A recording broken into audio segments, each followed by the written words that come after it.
I tried to be in a class one time and I was shifted away from it. And then I heard my grandmother say, we did not learn from a book. We didn't have a book. We learned by doing. And you are going to learn by doing. And literally, I started doing Facebook Lives and saying to people, who wants to ride the wave? That's how I said, who wants to ride the wave? And I just started answering questions out of nowhere. And people would wonder, how do you know that? I'm still wondering how I know it too. Welcome back, my listeners, to All Things Menopausal. Today, I'm thrilled to introduce my next guest, Tina C. Hines.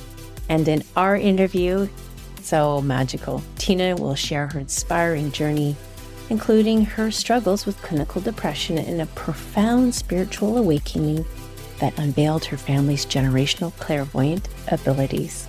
She discusses her unique methods for helping women navigate midlife transitions with a strong emphasis on self-awareness and healing. We'll also dive into her coaching approach, her transformative healing retreats, and her appearances on notable platforms like Good Morning America and the New York Times. Before we get started, this is something you should know about Tina. Tina is a fifth-generation empath, intuitive clairvoyant, medium, and healer. And believe it or not, she did not know these skills until she discovered them haphazardly, all on her own. We're going to dive into this. Brace yourself. Tina is a certified life and international transformation coach dedicated to guiding emotionally wounded women towards self-love, self-care, and self-worth. She empowers women to rediscover happiness. Tina's approach as a transformative coach has made her an authority in the field of encouraging women to embrace abundance unapologetically and create the lives they desire. Before her coaching career, Tina spent 30 years in corporate America as an executive assistant. Today, Tina resides in Morocco with her son. Tina's expertise is spreading globally through healing retreats across the continent, including the United States, Asia, Africa, and the Caribbean. Her newfound mission in life after career is to uplift women and facilitate transformative journeys towards fulfillment. I can't wait to share this episode with you. It was so apropos for me. I just retired from corporate myself, so I really leaned into the advice and the guidance that Tina shared, taking so many notes for myself. I hope you will too. Let's dive in. Welcome, Tina, all the way from Morocco, joining me here today. I'm so thrilled to have you on the show and talk about your magic.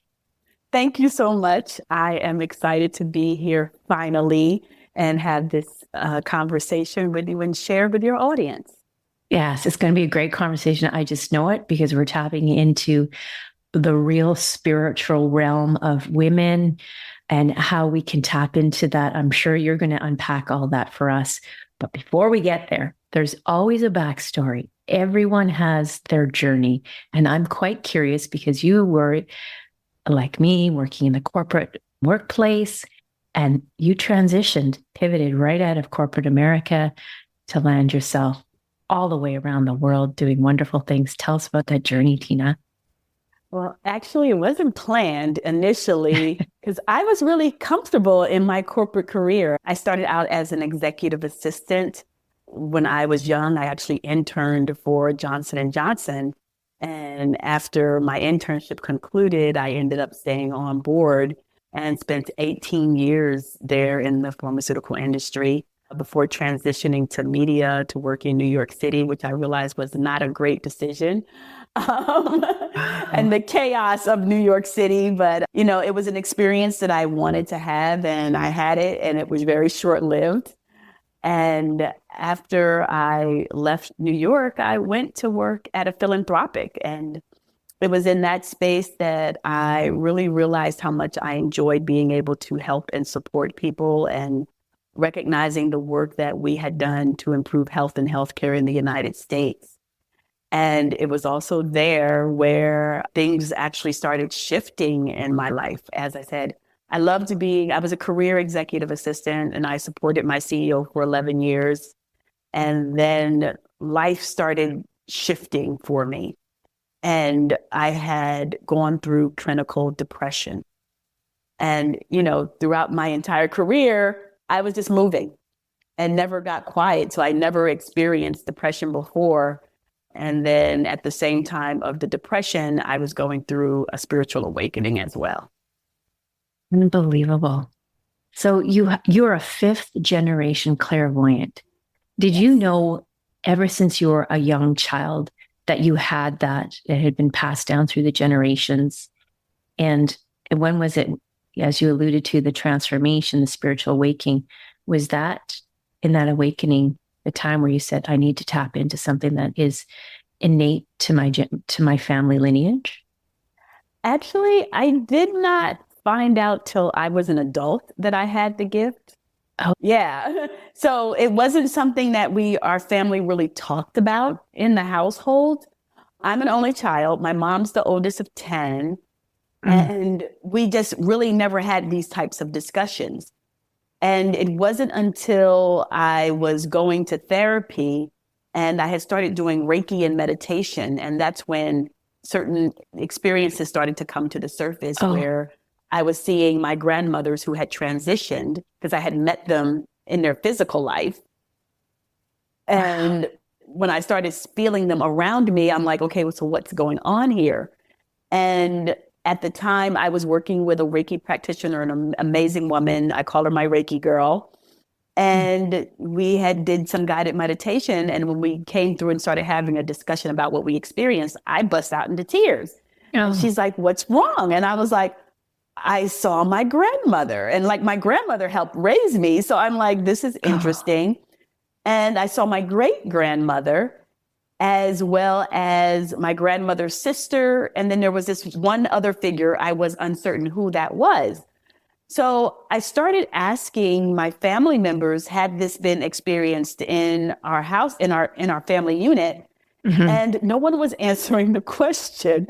Everybody kept like, well, go talk to this person and go talk to this person. So there was an inkling of something was going on because they kept pushing me to someone else. And it wasn't until one of my aunts had told me to go talk to my grandmother's niece, who was the elder of our family. And I think that at the time she was like 83. And they said, well, go talk to your cousin, Jenny, who's my grandmother's niece. And so I go talk to her and I says, I need to pick your brain. And she's like, why? I said, because I think I'm going crazy and I might need to go to the hospital. And she goes, why? And I says, well, I keep having these visions of seeing your mother, my grandmother, who is her aunt. And I says, and grandmommy. And I says, there's this woman, I don't know who she is. And she goes, well, describe her to me. And so I start describing her and she goes, oh, that's your great, great grandma, Jenny. I'm named after her and you're just like her. And I've been waiting for you. I'm getting chills. Oh my goodness. And that's how I found out. So when you found that you had this gift, did it scare you or did you know right away, okay, I'm having this spiritual transformation. I'm feeling the need to step into something greater than what you were doing, obviously. And it wasn't even then, Mary. It was a little bit later because I was trying to understand what I was experiencing. And again, I still didn't know my grandmothers below my great-great-grandmother had the gift as well until one of my aunts gave me my grandmother's journals. And my grandmother used to have dreams and she wrote her dreams down in this journal. And so she gave me the journals. I was the first person in the family to read them. As I'm reading them, I'm like, wow, I remember this happening.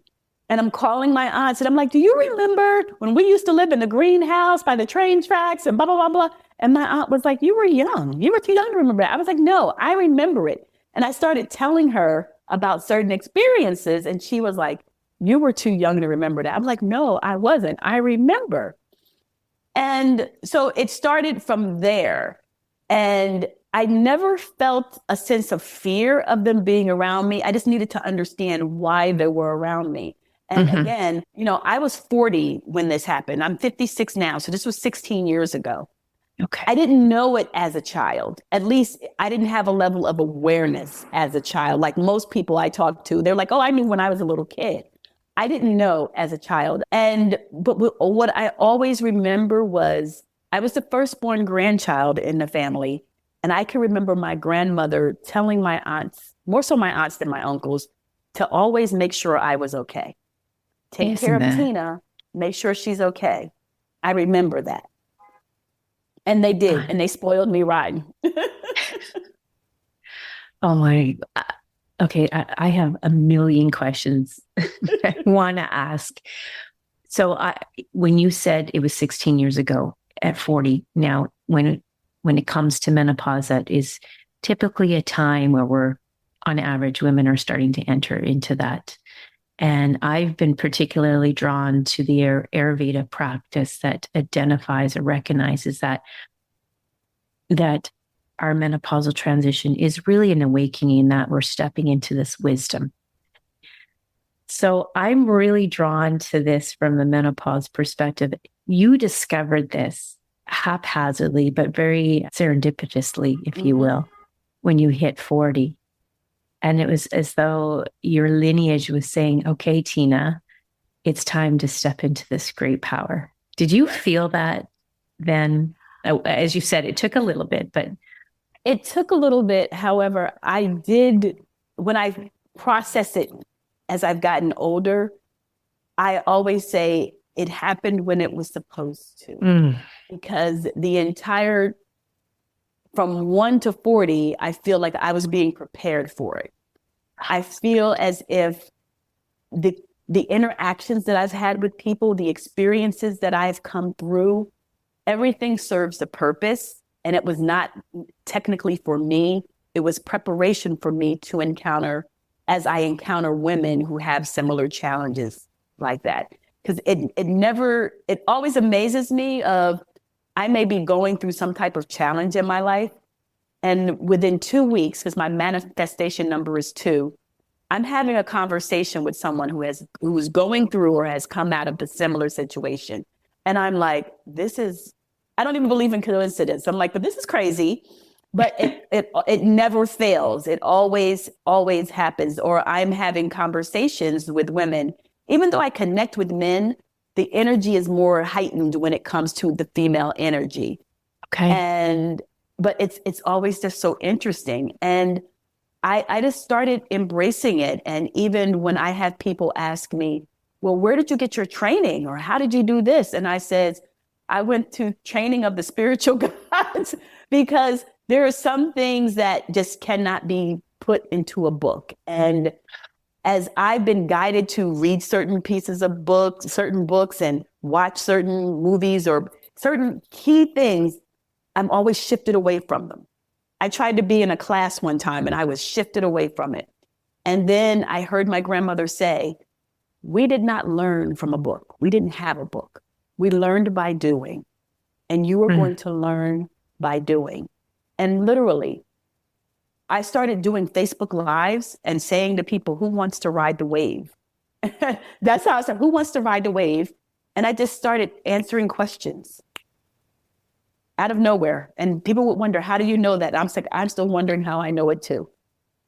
So your audience joining you were asking questions that were personal and dear to them, for which you were able to provide answers to things.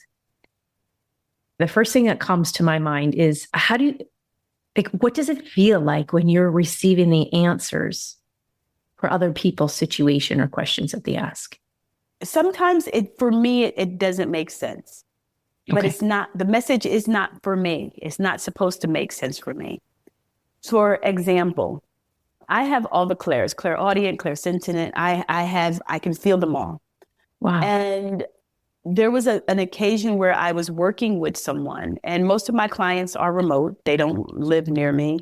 And we're on a Zoom, and I kept saying to my client, for some reason, I keep smelling cigarettes. I smell fresh lit cigarettes, not as it's smoked, but as soon as it's lit, I kept smelling cigarettes. And she said, well, I don't smoke. And I'm like, but there's something, I smell the cigarettes burning. And as we got to the end of our session, she goes, "Oh my God, my grandmother used to grow tobacco." Oh, wow. So I interesting. was like, okay, so there's the connection. Because a lot of times people take things literally, or they think it's specific for them, where it could be someone in their family or a friend or someone who is close to them. And I was like, yeah, I smell tobacco. And so she was like, okay. So then I started, once she confirmed, then I was able to tell her certain things. Like when I do my readings or when I do my mediumship, I don't ask questions because I prefer to go off of what the energy is providing to me. It doesn't have to make sense for me. I'm just the messenger. I am the one channeling the information I shared with you. And then you decide if you want to confirm or deny. And sometimes they have to sit with it Right. because they're so focused on the here and now that they Yeah. forget to go back a little bit further. And so I start, especially when loved ones come through, I do certain things to describe them. So I had an opportunity. I host healing retreats all the time, every Okay. year. And this one happened to be in Anguilla, British West Indies. And I'm on the ferry boat and I'm talking to someone. I can't remember if it was the guy driving the boat. And we're going over to Anguilla. And this woman overhears my conversation of what I do. So we get off the boat and she leans over and she says, "Can I have one of your cards? I would love for you to come to my villa and give me a session." And I'm like, "Sure." I don't think anything of it because people always say they want a session and then nothing ever transpires through it. So she schedules a session. I see it on my calendar. And typically when I'm doing mediumship, that loved one comes the night before. They come and they drop a couple of messages to me. I write them down. Wow. There's parties that happen in my house. And so it's funny. It really is. And so the message came. So the next day I go to her house and I share it with her before we get started because I want to make sure I get this out. So I give her, I says, "Your mom came to me last night, or a woman came to me last night." I said, "A woman." She was wearing a red bandana and she was dancing. And she was like, Um, and I'm like this, and I'm going swaying back and forth. So we don't discuss it anymore. She doesn't confirm or deny anything. We proceed to do her oracle card reading. I do her reading. And then at some point, I said something that triggered, and she's crying. And so I listen and I continue to share. And then she goes, "I have to show you something." And I'm like, okay. She pulls out her phone. She shows me a video of her and her mom dancing, and her mother was wearing a red bandana. And her oh, mother was a cancer. She had transitioned from cancer, and that was their last dance together. And she's like, oh, "There's no way you would have known that." oh, exactly. Okay, like tears are about to swell up my eyes, and I have goosebumps. This is so good. This is so good. All right, let's got to get my composure here. And there's a few things that you have talked about that I want to bring it back to. First of all, I'm huge on numbers. I see numbers all the time. Numbers are in my head. I even have my angel numbers that are tattooed on my arm here. Wow. My daughter has the same ones, 444. You said, though, number 2 is your manifestation number. How do we figure out what our manifestation number is? And what does that mean for each of us? That I can't tell you. I Okay. really don't know. It just, for some reason, whenever I am experiencing certain things, it happens in twos. Okay. It happens in either, rarely is it 2 years. It's 2 days, 2 months, 2 weeks. 2 days, 2 weeks, 2 months. And it Okay. always happens. And even my clients have gotten to a point where I'll talk to you in 2 weeks because this is when it's going to happen. I don't know what was the initial trigger for me to recognize that 2 was my manifestation number. But a lot of things happen in twos for me. And it's an Interesting. even number. And I'm like, okay, I'm leaning into it. Interesting story. Like while I've been here in Morocco, I don't want to go into it too much too soon, but I suffered a mild heart attack when I Oh, first arrived here, oh, 2 days after I arrived. I'm in Yeah. ICU. I was initially in room number 1. Then they moved me to room number 2. So that is where you would probably heal and recover. Yeah. Being around your number. It was just so interesting. I was like, oh, Love wait a it. minute. There's so many experiences that have been had, and it surrounds the number 2. I don't know how you get to your number, but I know that that's mine. I think it's just a matter, keeping our eyes open and starting to recognize a pattern. Yes. To be aware, consciously aware. Like, and that's why 4s are very powerful in my life too. So I guess that's how it is. It's also my birth number, but 4s tend to pop up in mysterious ways. I could unpack like just numbers all in an episode on its own. I want to do, you talked about the oracle cards and the readings that you do. So how is your skill, your healing transformation that has now turned into a coaching business, how is this helping women transition through the midlife? So a lot of the women that I have worked through it, they're between the age demographic of like 45 to 55. I have a couple who are older, and then I attract younger ones as well. And for that age demographic, a lot of them are working through being empty nesters and recognizing that they have given their all and they are depleted because now there's nothing left for them, and they're on a journey of self-discovery. And there are some who have experienced past trauma and don't realize the impact that it's having in their present day. Absolutely. My energy typically connects with that past trauma. Okay. In a way that not so they can, keep reliving it in their head, but more so we can get to the root cause. And so they can no longer allow it to have power over them versus them having power over it. So we learn, I guide them in specific strategies to help them navigate their lives in spite of that situation that happened. And to start reclaiming what is rightfully theirs as living a life that's unapologetic and leaning into more of what brings them happiness. Because a lot of times we walk around merely existing instead of truly living. And so I create a safe and sacred space for them to have these discussions and to identify what it is that they want, not what they want for their children or their spouse, but what it is that they desire for themselves and what steps can be taken in order for them to achieve it. Wow, that's incredible. I knew I was drawn to you for a reason. Can I just keep you in my back pocket forever and ever? What you're saying to me, and I know my listeners will get this too, because I created this podcast exactly for the listeners who are just like me.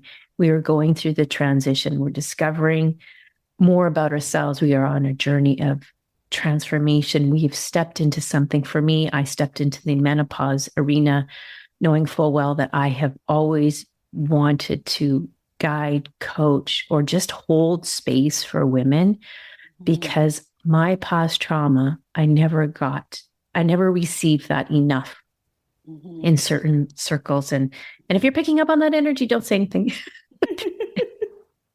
And I will soon be an empty nester. So that really hit home there too, as well. But the transition and the transitioning, say, out of a career, because 55, I mean, a lot of women still need to work beyond the 50s and into their 60s. But some, like I have been fortunate enough that I've been planning since I was 18 years old that I would retire at 55. I don't know why, maybe 55. 5 is my manifestation number. Who knows? But I've always identified that 55, and it was a commercial that goes way back, Freedom 55, I think it was for insurance or investment company. I can't remember what it was, but it's stuck in my head. And I am stepping away from corporate And there's women, so many women out there that we're walking away from corporate. But for me, I feel like it's bittersweet, almost unfinished business. But I feel like I have to apologize to those that I'm working with right now for making this decision. But I know that in my heart of hearts, like my menopause just doesn't fit the 9 to 5. Many women will identify with this. And now I'm just getting too excited to step into that next journey and have that transformation, if you will. But when you said unapologetically reclaiming who we're meant to be, that was, yes, that's the light bulb.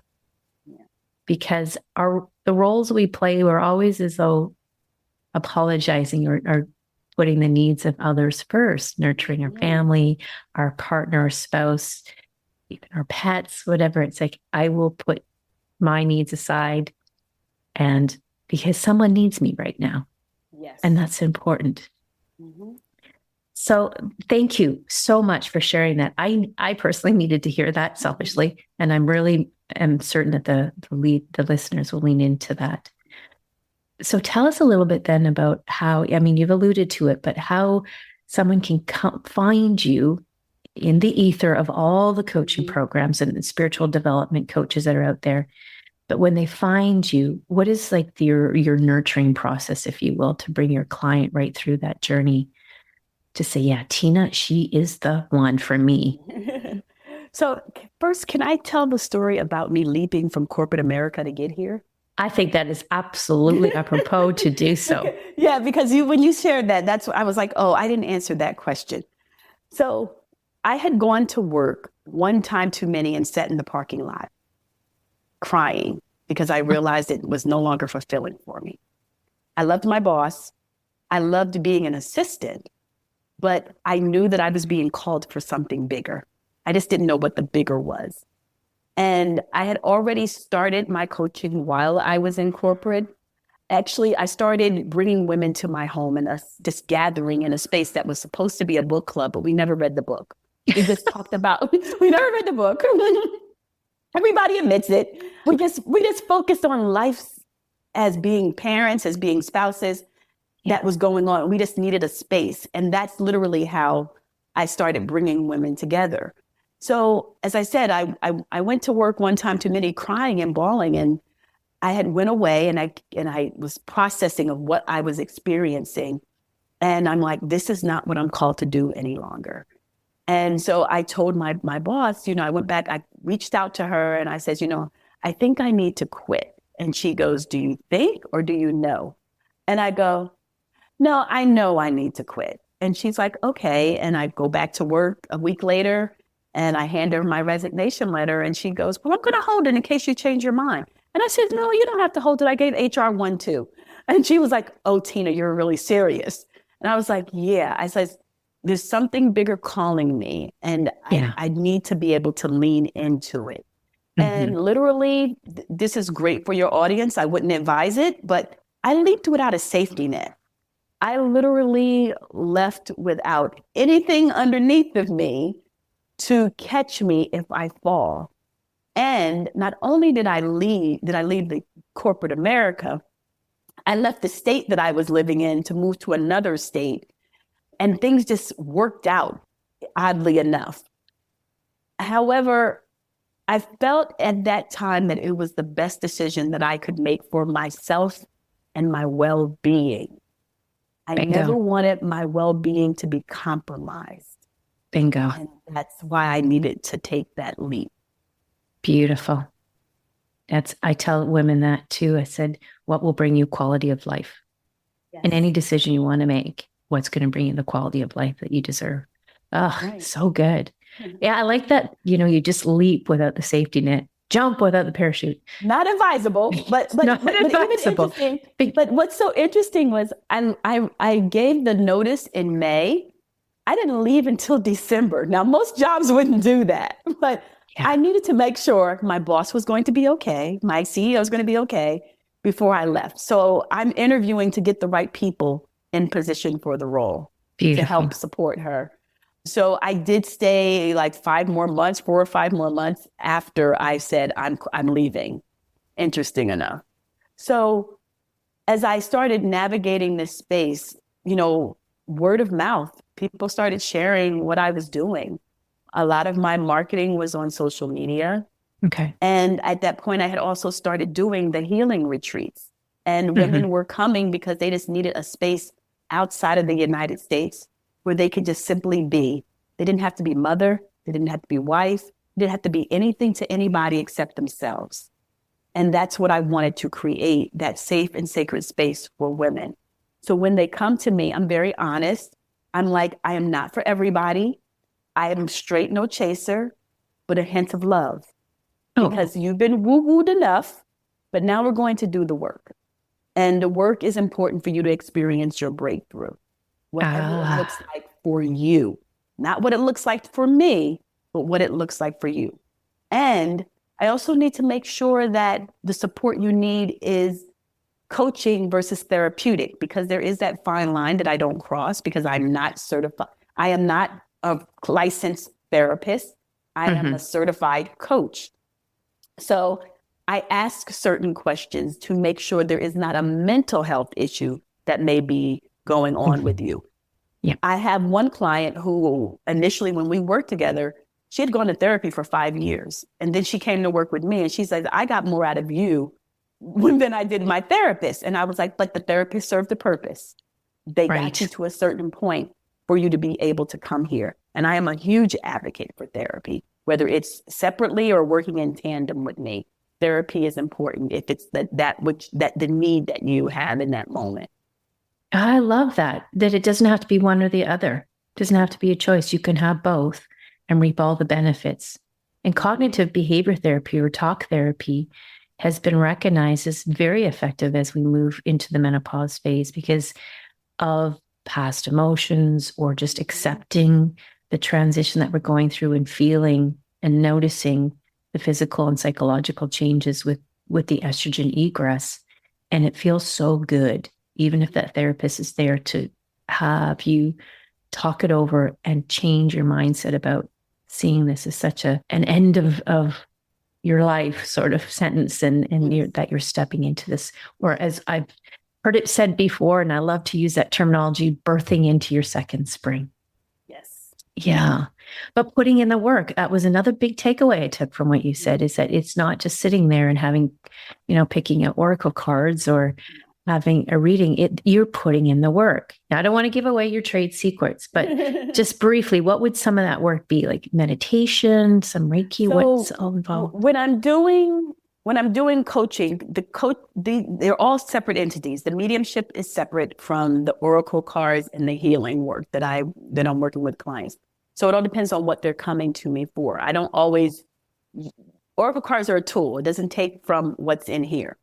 Right. But if a woman is coming to me for coaching, we're first identifying why they are coming to me and why they feel they need me. I take them through a series of exercises. One of them that they have a love-hate relationship with, it is called the why exercise. And we start out with a very simple sentence of, I'm struggling eating healthy. And I asked why? And because I like this kind of food. Why? Because it makes me feel good. Why? And we keep going. And I set a timer for how long they have to write it. And they're like, but I'm writing the same thing over and over again at certain points. I was like, when you start getting to that point of writing the same thing, then that's the root cause of what we need to work on. Good. So good. We get to the root. My job is to guide you to the answer, not give you the answer. And a lot of times when people are working with individuals who have gifts such as mine, they expect you, tell me the future, tell me what's going to happen. No, I'm guiding you towards the answer because I need you to experience your aha moment for you, not for me. And then you'll be like, oh, okay, now I get it. Because when our time comes to an end, because I tell all my clients, I don't want to work with you forever. So when our time comes to an end, then you're like, oh, but Tina gave me this tool. And if I go back and ask her, she's going to go do this assignment or go do this. And they're like, okay. So I try to give simplistic tools for them to use because many times our lives are chaotic and we overthink. And Yes. so my way of working with women is I want to make it as simplistic as possible.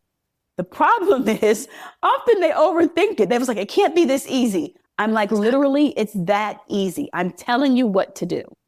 I'm giving you the simple process for you to apply it so you can see what the result is going to be. And then you'll come back and tell me, well, you'll never guess what happened. And I'll respond, try me. Gee, that's fantastic.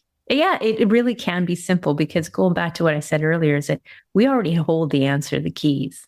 We know it. We just need somebody, a coach, to guide us, Yes. to encourage us or remind us to keep going down that path because the mind wants to take over that ego brain and say, no, let's analyze this, analysis paralysis sort of thing. No, it can't be. It's got to be more complicated. You need to make it more arduous for yourself in order for this to be effective. So true. And I like to tell them, I said, and they'll ask me, like, why couldn't I figure it out? I says, here's the reason why I'm able to see what you may not be able to see. I'm not emotionally attached to your stuff. Of course. You're emotionally attached to it. I'm viewing it with different eyes. I rarely see situations as problems. I am always seeing a solution. And they'll ask, like, how did you come up with that answer so quickly? I says, because I view things with the solutions. I identify certain areas that you may have skipped over. And it may be something very small. Like if you tell me that you don't have enough time in your day, I'm going to find time. I'm already planning of different things that you can do to carve out time. Like I remember someone actually at work telling me, oh, I don't even have time to write the grocery list. I'm like, oh, I need you to give me something harder. I says, because if you go on Amazon, they have these lists that you can magnetize to the refrigerator and have your kids check off when they use stuff. And they looked at me. I says, and all you have to do is snatch the paper off when you leave the house. That's perfect. Yeah. Again, a simple solution. Simple, but she's over there like, well, there might not be. They can write it in. But at least the initial list of the key pieces of food you need in your house are there. Yeah, that's true. The process is there. You just have to work with it. Right. Good. Great analogy. Okay. I want to go back to the clairvoyant, clairsentient, clairaudient. Okay. So let's distinguish first an empath from somebody who's clairvoyant, or can you be both, or do you need to be both? You don't need to be both. There are a lot of people who are empaths. Okay. Empaths are, for me, I can say, there are a lot of us who are highly sensitive, where we can be in certain surroundings and it can become uncomfortable. I'm not a person who really watches the TV any longer. I stopped watching it years ago, probably as I was coming into my gift, because I would have an impact. Now, I used to be a Law and Order queen. I loved Law and Order. I cannot watch Law and Order now because it makes me cry. Even if I've seen a repeat, I feel the energy from the television. We empaths struggle with being in large crowds. There are, a variety. There's almost 31 traits of an empath. I read it somewhere, because whenever I have someone who may be feeling like they're in that space, I will send them this paper and say, do you identify with any of these traits? When it comes to clairvoyancy, you have the gift, you have certain gifts. So and they're heightened. You can either smell, and I always get my clairs messed up. So it's like your sixth senses. Some of them are heightened. For me, all of them are heightened except taste. Taste is not as strong as the other ones, as my intuitiveness, as my sense of smell and what I hear. I hear out of my left ear when I'm getting downloads or messages. My sense of smell is very keen when I'm working. This morning, I kept smelling a cigarette for some reason, and I write it down in my journal. So that's sort of the difference between the two. It's a lot of energy that is felt with empaths, and empaths typically struggle because they struggle with how to protect themselves, and they may not be familiar with the whole grounding thing and putting up barriers around them. So for me, as an empath, I see myself, you have the choice between a brick wall, a mirror, water. I'm a water person. Mm-hmm. because I do this work, I need the water to be able to filter out what I don't need and let through what I do. So Okay. I always envision myself around like water, a tornado of water spinning around me, and I'm in the Interesting. center of it. I've been doing Interesting. it so long that it's just in there. You Like when just, I yeah. prepare to walk out my door, I feel myself being engulfed, surrounded by water.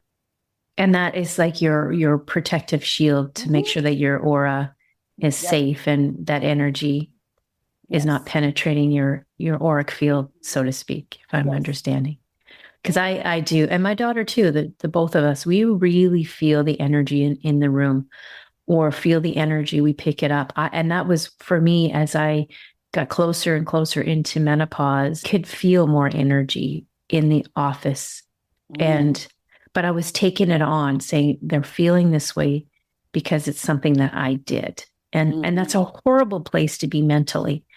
PTSD mind likes to keep you in that heightened state as well, saying this person is danger, danger. But what I've come to realize is there's just this heavy energy that it's just present, but I kept absorbing it. And I know a lot of women say the same thing. They just really are absorbing the tension, the pressure around them. And it's hard to know what to do to, first analyze it and recognize it, and then not own it, so to speak.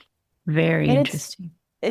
what's so interesting about it, and part of the reason why I invite women outside of the United States is when I left the US, whenever I would leave, it felt like a weight was lifted off of me. I'm sorry, straight no chaser. I have no filter. The States is heavy because there's just so much going on.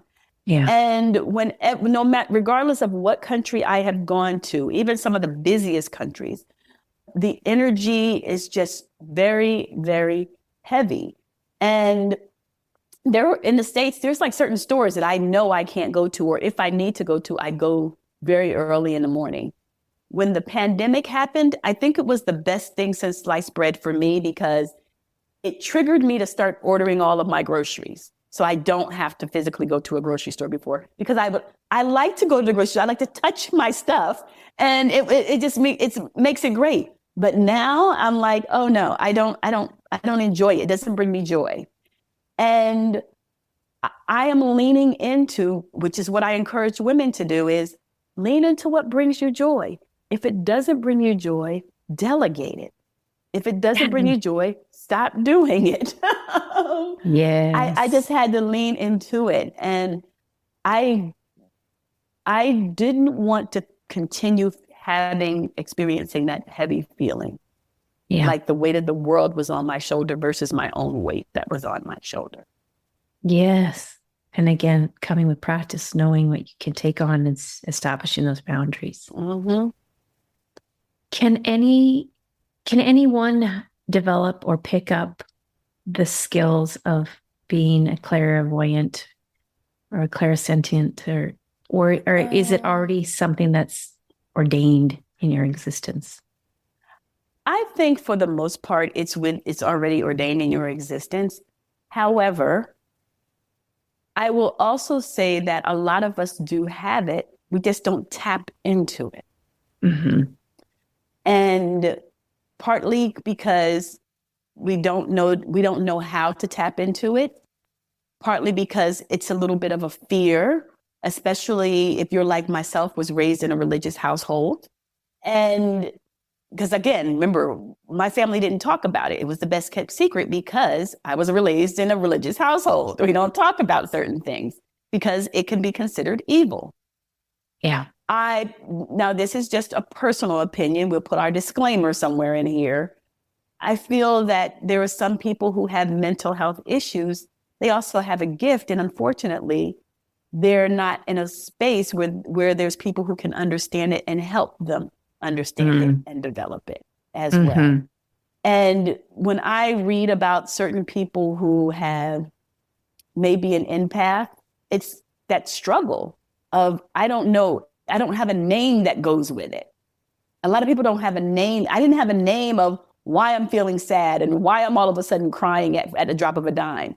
I didn't have a name to go with it until I could find out exactly what it was. And then I came across Dr. Judith Orloff, who was also an empath, and reading her books helped me better understand it and navigate it versus out here trying to figure out what was going on. And some of her stories that she shared about growing up, where she was in a household where her parents didn't understand. But what was great was her parents had a friend who was doing some kind of research at the university and asked if she could go there, if he could take her there so she could be amongst the other people, because she would always see the deceased people as well. I think that was her story. So it's like the information is there. It's just knowing what to call it so you can go research it. Of course. And not be afraid of it, I guess. And not be afraid of it. And knowing that you're not alone. Like, oh, there's more of me out here in the world and I'm not crazy. Probably more than we actually can ever imagine. Mm-hmm. Yeah. Definitely. Yeah. And I guess if you're not raised in an understanding household, whether they have the gift or not, but I mean, an understanding household where they say, you know what, if that's happening, let's nurture it rather than say, no, you're being ridiculous. Right. Stop that. Because that obviously is probably more the fear mind of the parent or the role model than it is the individual with the gift. Wow. And I think now, as more individuals are coming into the knowing, and it's not as much as let's keep this a big secret, I think that there are a lot more people who have a level of awareness, and that the younger folks are given the space to tap into it. But they still need support and help because they're trying, especially if they're in their teenage years, they're trying to figure out their own selves in the midst of, I'm figuring out this gift that I have and I don't understand it. So I like to create spaces where I allow myself to be open to questions. I'm always guaranteed that I'm going to connect with somebody who's going to ask me a question, and I'll be like, oh, have you ever looked up the word empath? They're like, no, or yes, and I don't still understand it. They're seeking. And what's great is social media creates the space for you to also do that. It's just the key of finding the right people to connect with. Yes, so true. I often have said that too, is that social media, it's been a blessing and a curse, but a blessing insofar as, and in terms of revealing to us so much more information that we didn't have at our exposure. I heard somewhere, and I might have the figures wrong, but it was recently listening to a podcast, and it might have been Know Thyself podcast, that we were receiving as much information on a daily basis that it took humankind to learn in 2,000 years. That's the digital era, the information era that we're living in today. So discernment is so critical, obviously, to know right from wrong. And I fully believe that comes from a strong household and solid education, but also an education that, like you said, allows us to talk about more than just reading, writing, arithmetic. It's about the education of who you are and that authentic self.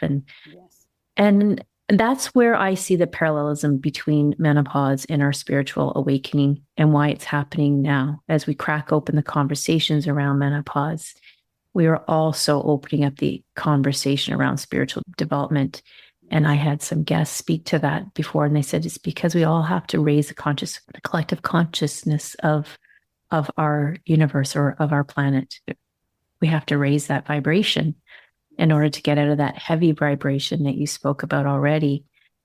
And we can only do it when we tap into ourselves, that vibration. Yeah. Oh, so wonderful.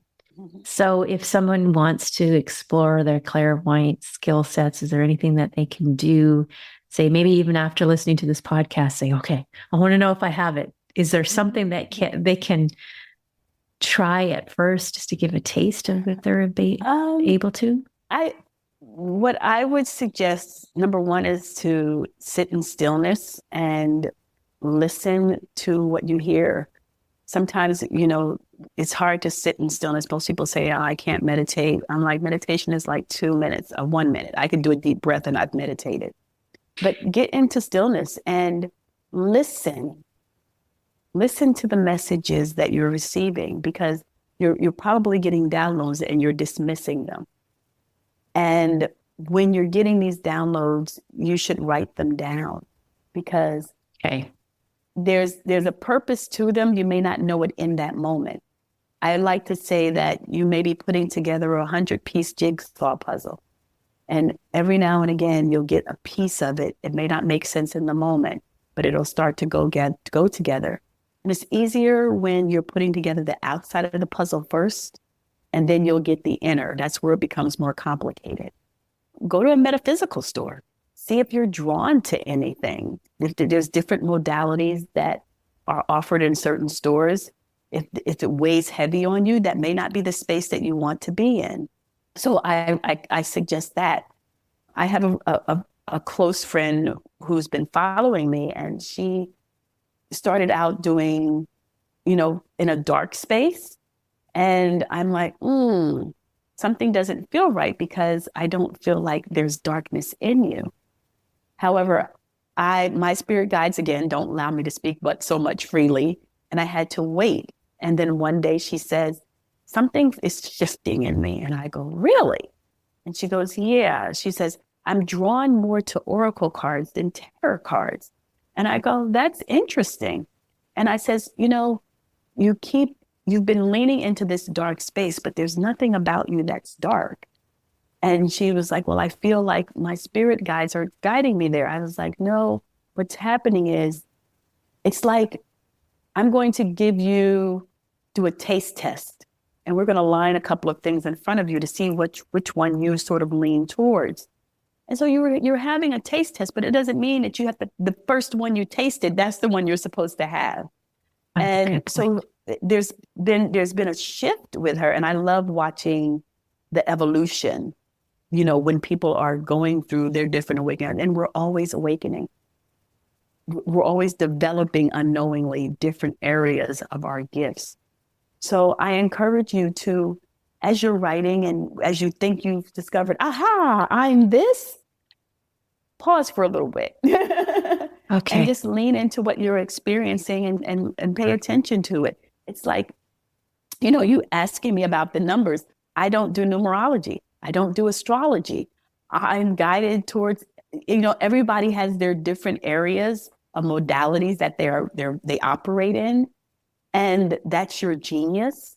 And lean into your genius once you become clear. Because as soon as you get good in that area and you think, I've mastered it, it's time to master something else, if you're supposed to master anything else. Oh, impactful. Oh, again, giving me chills. That's incredible. Thank you for sharing that. So you talked about your retreats. Do you do one-on-one coaching as well? I do one-on-one coaching. I actually prefer one-on-one coaching versus group, because I like to have everyone in a space where they can speak freely. And often, depending on what they are experiencing in life, they may prefer not to do it in a group setting. However, with the retreats, a lot of times the women who attend the retreats, they feel like it's their graduation after working with me for a period of time. But I do get individuals who have yet to work with me, and they just decide that they want to escape everything and come experience the retreat, which is perfectly fine. And we do everything as a group setting. And for my retreats, the women are encouraged to come alone. Don't bring a friend or a family member with them, because we never know what comes to the surface. And if something comes up that you haven't shared with that family member, I don't want them to take you to the side and be like, so I didn't know about that.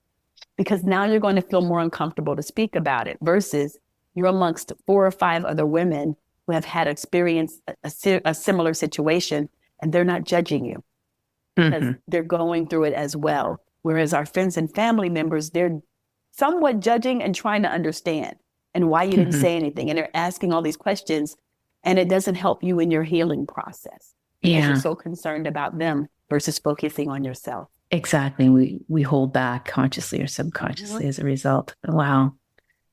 Okay, so I always like to ask my guest what book they're reading. What does that say about you? Or what did you get out of that book that's worth sharing? What message can we take away? Or a favorite This book? book by Lewis House. My favorite book, oh, hands down, The Mastery of Love by Don Miguel Ruiz. Oh, we'll get that in the show notes. Okay. Yeah, The Mastery of Love by Don Miguel Ruiz. And what I encourage people when they read it is read it from the perspective of loving yourself, not other people. Mm. And he focuses on the concepts of truth, forgiveness, and love. Truth is opening your wounds. Forgiveness is cleaning it out. And truth, forgiveness, and love is a strong medicine that you're pouring into that wound in order to heal. Oh, beautiful. I can't think of a better book that every woman going through the menopause journey needs to read. Those are three key pillars to help them through the transition. Yeah, we really are opening up a wound, those past traumas, and we have to heal it and then love ourselves. And love ourselves. To be the wise women that we are supposed to be as we step into our greatness in the midlife. Tina, tell our listeners where they can find you, sign up to get on your one-on-one coaching calls or programs. Yeah. So everyone can always find me on my website. Well, find information on my website, which is my name, tinachines.com. And on social media, on Facebook, I am Tina C. Hines, Life Transformation Specialist. And I do more TikTok than Instagram. Okay. On TikTok, I'm Tina C. Hines as well. But make sure you find the Tina C. Hines with over 20,000 followers because I've been duplicated already 4 times. No way. Well, I guess because your expertise has elevated you to the Good Morning America, which we didn't talk about, and the New York Times. So obviously you are mimic worthy. Hey, just real quick. To me. Yeah. No, exactly. We always want to be our unique self. How did that? Okay, just throw that in real quick if it's a short story or not. How you were recognized and shared your expertise on such big media platforms. The edited version, I did something with when I first started coaching with Rent the Runway, where you get clothes. And I had worn one of their dresses for my launch of my business. And that's how I ended up getting on to Good Morning America. And a lot of people saw it because it was the inauguration of Barack Obama. Okay. So I'm like, okay. We'll have to go back on YouTube and see if we can find that. That's fantastic. Tina, I'm going to get all those links, including the book that you shared, in the show notes and where people can go and find you. I was already checking out your retreats. I thought, oh, wouldn't that be lovely? So, but you're not allowed to go on retreat till you graduate. No, but whatever process it takes for people to find their greatness, I am so excited and honored that we have people in the world and that we connected and you could share your superpowers, if you will, and your special message. It's very meaningful for the menopause journey. So thank you so much for sharing your time, your space, and your expertise with us, as well as your energy. I just feel so comforted in your presence. Like I said, if I could just pull you out of my back pocket forever and ever, I'm going to be okay. Yeah. Thank you. Thank you so much. I'm honored, really honored. Oh my, wow. That was such a great conversation. I don't know if you picked up on my energy. I picked up on Tina's energy and it was incredible.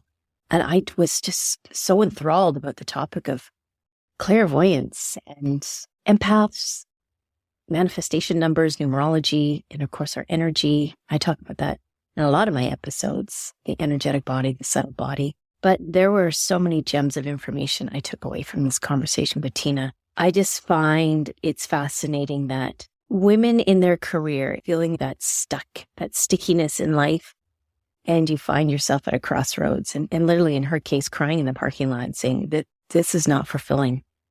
I love that she came to that realization. It's like an epiphany and said, I'm not doing this anymore. Just opened up the door for her to really step into that power.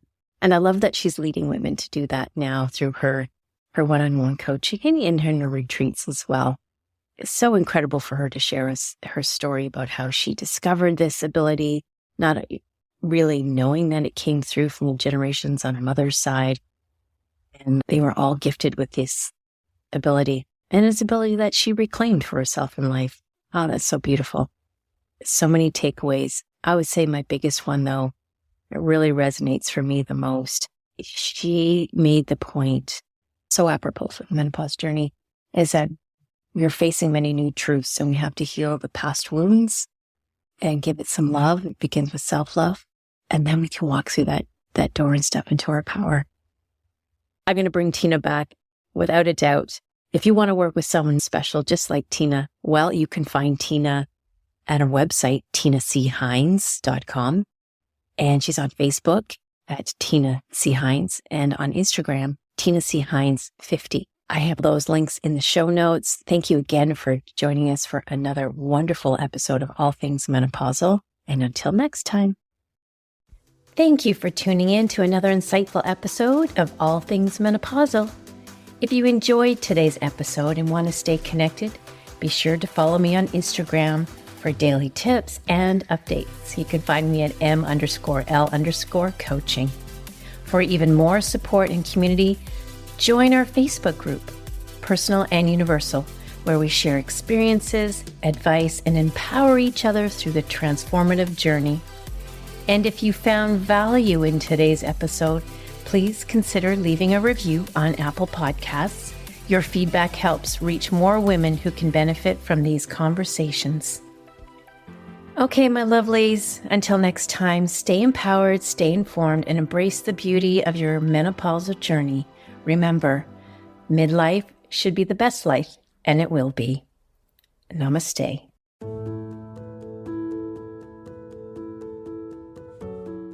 Do you need support through your menopause transition? A menopause doula can help. You can find me at mlcoaching.com. And help me help you by filling out a simple survey, which is linked in the show notes. Your input is greatly valued and will help in the design and creation of tools, courses, and other resources for my upcoming one-on-one and group coaching programs. Take the survey, it's linked in the show notes. Like, follow, share, subscribe. And if you are enjoying this podcast, I would love to hear from you. Consider leaving a review. Spreading the word will help broaden my audience reach and further impact more women as they experience a transition.